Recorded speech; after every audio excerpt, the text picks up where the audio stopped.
इधर जाइए इधर।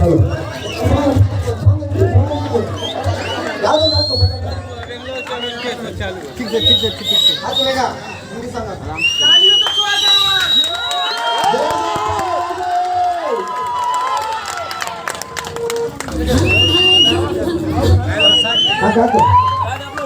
तालियां। आइए वेलकम देखिए।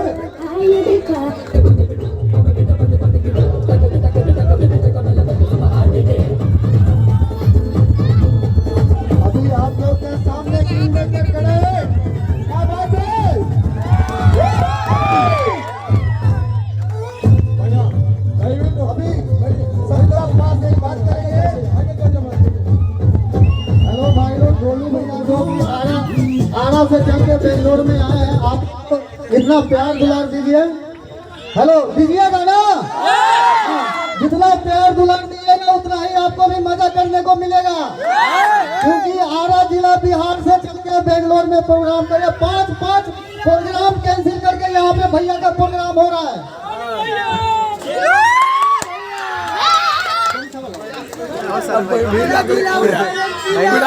मुस्कान के प्रिया नंबर प्रिया। हाँ बोले भाई।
घर परिवार माई केहू नहीं खेराजी जनुआ